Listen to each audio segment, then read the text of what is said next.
Isa na lahat. Kami po ang Global. And yung topic po namin is about the West Philippine Sea. And ito po yung table of contents. So, introduction to West Philippine Sea and South China Sea. History of the West Philippine Sea, issues and problems encountered, and the existing and proposed policies. So, sa Scarborough Shoal o sa Panatag Shoal, malapit sa probinsya ng Zambales, at sa Unit Shoal, malapit sa isla ng Palawan, isinangkad ng China. And kasama ay Palayan Group of Islands, mas kilala siya bilang Spratly Island, and binubuo yan ng halos 100 mga islands, sandbars, shoals, and seas. And makikita din sa mga geological survey na napapalibutan niya ng mga saganong mga isdaan, malapit din siya sa malalawak ng mga oil and gas reserves. So una, West Philippine Sea yung tawag sa bahagi ng South China Sea na pasok sa Exclusive Economic Zone ng Pilipinas or EEZ. So West Philippine Sea yung binigay na pangalan ng dating Pangulong Noynoy Aquino sa mga maritime areas na pasok sa ating EEZ, 200 nautical miles yung lawak nun. So, meron tayong Administrative Order number 29. So, yun yung formal na bigay ng pangalan sa West Philippine Sea at pinirmahan yun ng ating Pangulong Noynoy Aquino or Benigno Simeon Aquino III. At pinipilit ng China na sa kanila yung bahagi ng karagatan na yan. So, nagkatayo sila dyan ng mga artificial island, bilikas silang nangingisda, and inaani nila yung mga endangered species like mga turtles, mga giant crabs, sabi sa ulat ng CIA o Central Intelligence Agency. So, hindi naman natin hinaangkin ng karagatan, hindi kagaya ng sa China na pinipilit nila na sa kanila yung 80 to 90% ng karagatan. So, wala kasi tayong ganap na kapangyarihan dun sa ating EEZ. Hindi kagaya ng sa mga usual nating territory na meron tayong sovereignty. So, pero meron tayong karapatan sa lahat ng yamang dagat na makuha natin dyan. Like mga isda, mga mineral, oil, gas, ganyan. So, itawag sa karapatan natin na yun is sovereign rights. So, ano ba yung pinagkaiba ng sovereignty sa sovereign rights? Bakit? Wala tayong sovereignty sa ating EEZ, pero meron tayong sovereign rights. So, when we say sovereignty, it is the supreme power of the state to enforce its law upon its habitat. So, meron tayong natawag na internal sovereignty, yun yung police power, and yung pagpapatupad ng mga batas na nasasakupal nito at sa mga mamamayan. And meron din tayong freedom from foreign control, and tinatawag naman natin yun na external sovereignty. So, sa madaling salita, yung external sovereignty is meron, yung gobyerno natin is meron tayong independence from the other government. And yung sovereign rights naman is naging sikat siya dahil sa UNCLOS, and yung sovereignty is applicable siya sa ating EEZ and sa ating mga contiguous zone. Ito yung 24 nautical miles from the territorial waters and 200 nautical miles from our baseline or yung coastline. And then, napakalawak ng 200 nautical miles. Sabi sa Google, yung isang nautical miles daw is katumbas ng 1.8 kilometer. So, yung 200 nautical miles is nasa 400 kilometer na siya halos. And hindi na natin siya territory. Pero, pwedeng tumahan doon yung mga barko ng ibang bansa, civilian man or mga military or mga commercial vessels. Pero hindi po sila pwedeng gumawa ng kahit anong economic activities dahil wala silang karapatan dahil sa atin po yun. So, sinasabi sa UNCLOS na kapag yung dalawang bansa is nagkaroon ng overlapping dun sa EEZ, is pwede silang mag-usap or mag-negotiation and mag-enter into joint exploration. So, yun yung meron yung bansa natin sa mga bansa kagaya ng Malaysia and Indonesia. So, wala tayong problema sa kanila and ginagalang din nila yung UNCLOS.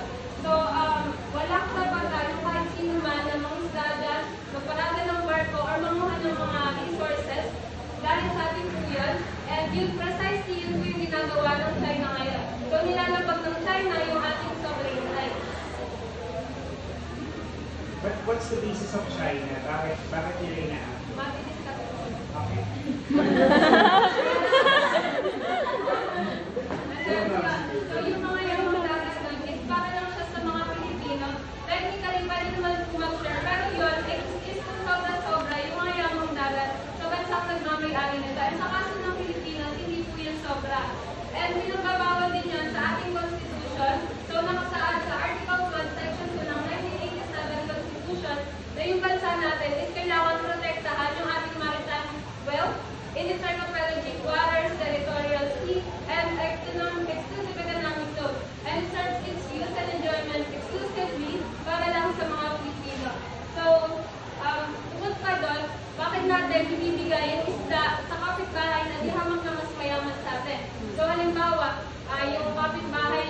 tapos sinapin yung bakuran niya, then ikaw, alam mo na sa'yo yun, pero hindi ka makaporma kasi baka awayin ka, sagurin ka, ganyan.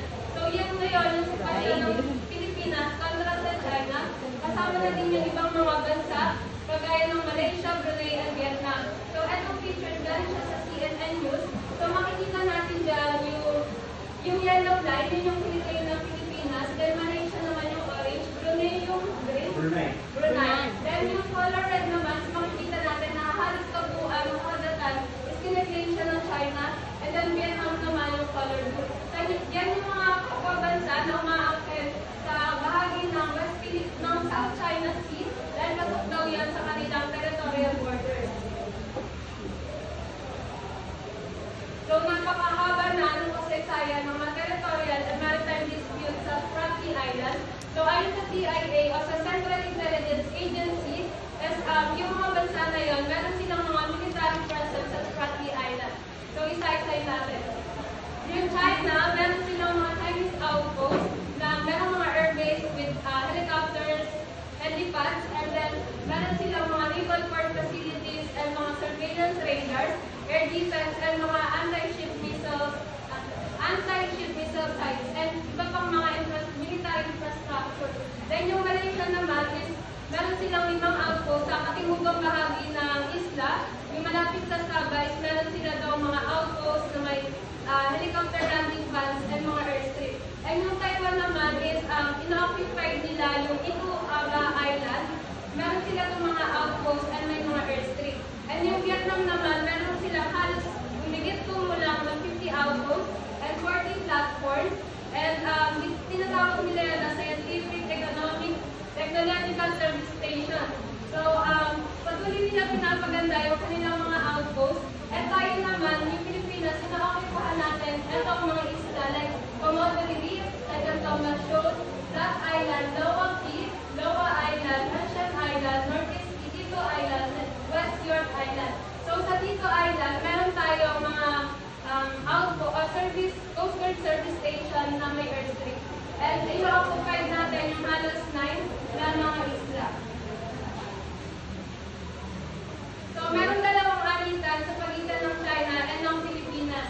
Ito yung maritime dispute at yung territorial dispute.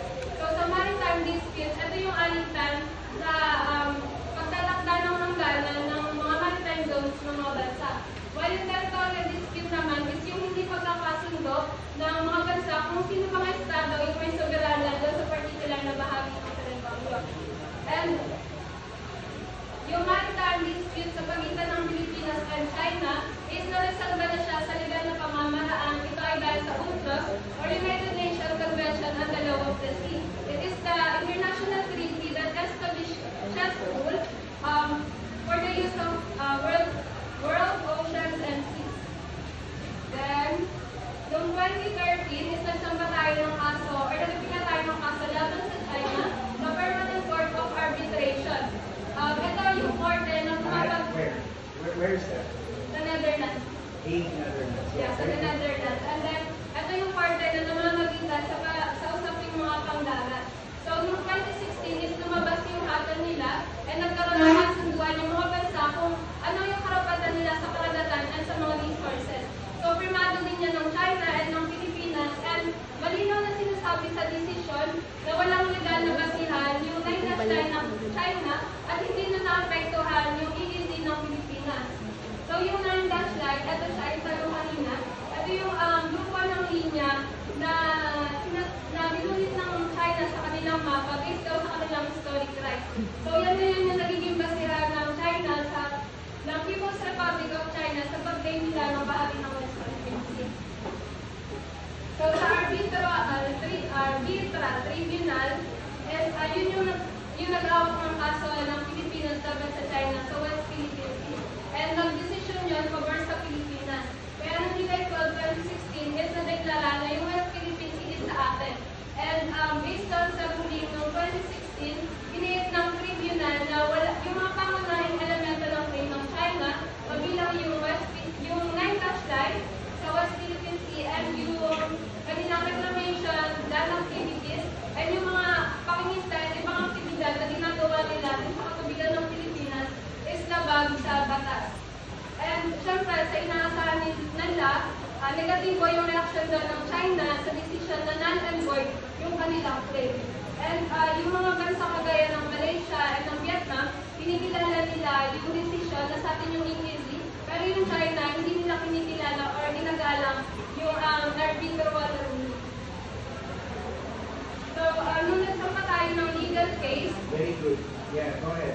Very good. That's recent, right? That's a recent report. Yeah. Good. So, nung nagsampa tayo ng legal case sa UNCLOS, is pinakita natin yung mga historical map ng Pilipinas bilang ebidensya and pati na rin yung mga treaties or yung mga kasunduan para mapatunayan yung ating territorial and maritime claim. So, naging basihan natin yun. Tinignan natin pati kasaysayan ng Pilipinas and naging basihan natin yung mga mapa na yun para makita na nakapalawag doon yung mga teritoryo na yun sa Pilipinas noong panahon. Nasama pa tayo ng Spain and nung bilhin ng yung Estados Unidos, yung Pilipinas mula sa Spain noong 1946. And makikita din natin sa 1935 Constitution yung mga teritoryo na sakop ng Pilipinas. And dyan sa Murillo Velarde map, nakasaad dyan na sa atin yung Scarborough Shoal or yung Panangat Shoal. So isa yan sa mga mapa na pinakita natin or sinumiti natin doon sa nung nagsampa tayo ng legal case. So nasa pangangalaga na siya ngayon ng ating gobyerno. Ang dami yan, the Murillo Velarde map. Very important yan sa West Philippine Sea. Yeah. 734 Murillo Velarde map, or also known siya as the mother of all Philippine maps. So kinikilala ng ating presidente yung kahalagan niyan sa pagtitig natin sa teritoryo natin sa West Philippine Sea. And yun na nabawin ko kanina, isa yan sa ebidensya na sinumiti natin. Kaya pumanig sa atin yung pinapaniwalaan na kaya pumanig sa atin yung UN Tribunal is dahil dyan.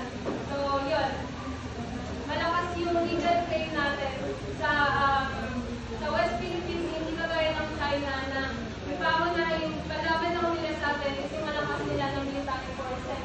So yung mapa na yan, sinikilala siya na minsan ng mahalagang pamana ng kasaysayan and minsan na siya naging simbolo ng pananako, pero ngayon simbolo na siya ng pagtindig sa kung ano yung sa atin. And then yun. Sino yung nasa pinaka-kanan? That's former Supreme Court Justice Antonio Carpio, di ba? Isa sa mga isa sa mga principals yan ng isa sa mga pinadala natin yan sa Netherlands. Isa siya sa experts. Yeah, experts sa West Philippines. Yeah. So, ayun. So, that's just recent. I think this week or last week lang yan. Last week, I think.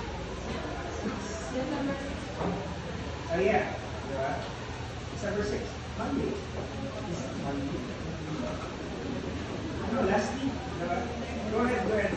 And then, ayun, so, yun nga. So, yun, mga hindi kinikilala ng China yung arbitral. Friday. So, nito mga nakaraang taon hanggang ngayon is, ginagamitan nila tayo ng military forces, yung mga ating Philippine Coast Guard is sinasabay nila, yung sa mga supply mission, and then binigay din nila yung ating mga mangingisdang Pilipino. So, hindi ko na po ipapaliwanag masyado dahil now here is Miss Angelica Arbore to discuss about the issues and the problems and also the existing policies. Very good. Yeah. So now let's proceed to the issues and problems, which is territorial claims. So alam naman natin lahat simula noon hanggang ngayon is issue na yan sa pagitan ng Pilipinas at ng China. Simula noong 1947, if hindi ako nagkakamali, nakita ko siya doon sa research ko, walang araw, buwan, taon na hindi natin nababalitaan yung tungkol sa awayan ng Chinese at ng Philippines about sa ating West. So,